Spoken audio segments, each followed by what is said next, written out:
Hey everybody, it's Amanda with Faith Grows Deep. So we're trying to get ready. We have a busy morning with one of my sons having to go to work, and then we're heading to church, and then we got to get back. And anyway, yesterday kind of took a turn of unexpected events.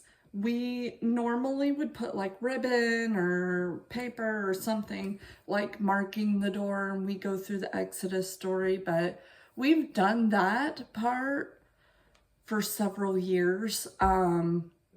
So my youngest is very well aware of that.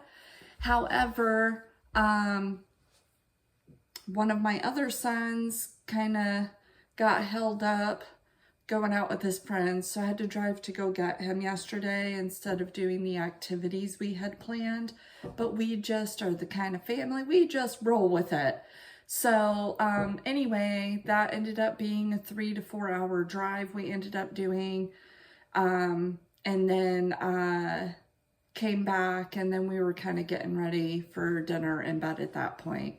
So anyways, I just wanted to jump on. I don't really have anything specific for today necessarily, but like I said, usually on like yesterday we would have gone through the Exodus of the Passover and the meaning of the blood on the doorpost for that angel to pass over their homes.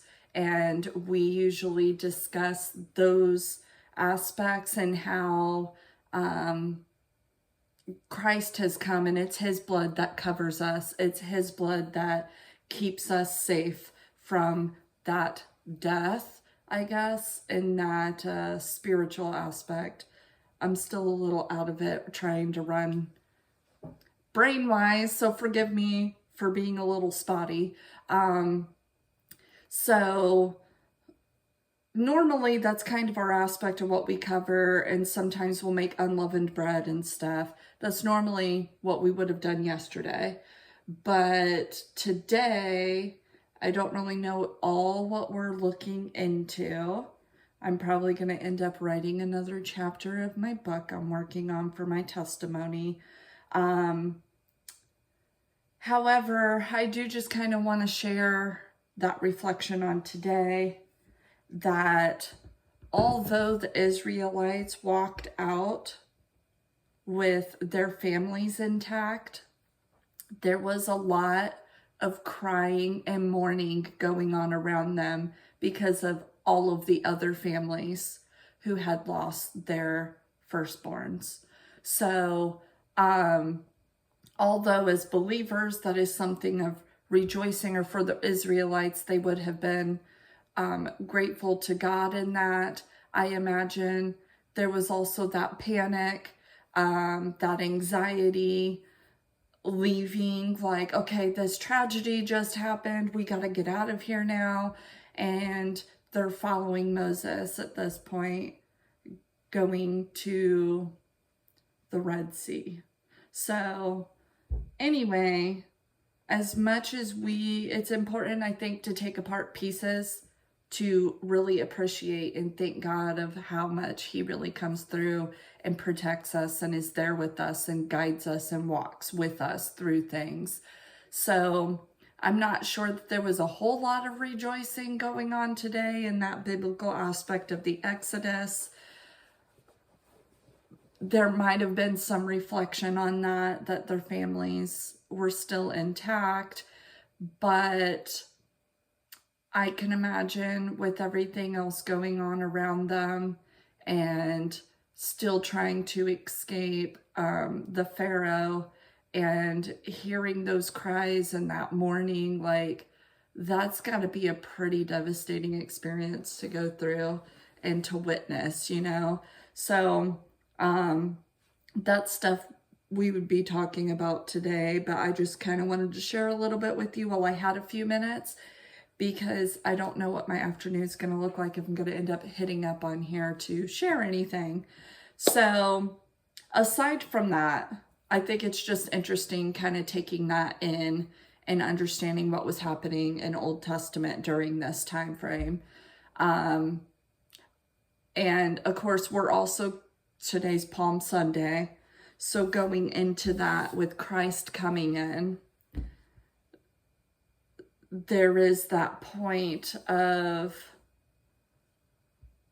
that devastation of loss that is coming in this week. However, it is Palm Sunday that the people welcomed Christ coming into the town as their God, their Savior, as the Messiah. So I think that's really interesting on that Old and New Testament aspect of things, just kind of reflecting on that. And as we get through the week, we're also going to see other parts of that rejection of Christ again and all of those things. But as of today, in the Christ aspect, coming into New Testament and where we are currently living in, the people were praising and worshiping him and accepting him as the Messiah. He rode in on the donkey instead of the horse. And if you understand those aspects, that horse is representing the king coming in as that symbol of, I don't know the wordage for it, but basically the horse and the king riding in is that representation of war to kind of overtake things to a point, whereas the donkey is that representation of peace. And Jesus rode in on a donkey, not the horse. So I think that's interesting, like understanding that, because a lot of people in that time had this whole idea of who they thought he was and what he was supposed to do. They wanted him to fill their ideals of what they wanted from him, rather than trusting and paying attention to the signs and following him for what he is representing at that time. So anyway, just a few little tidbits of things. I've got to finish getting ready and get my kiddos all moving along here. But I hope you guys have a blessed Sunday. Have a good day.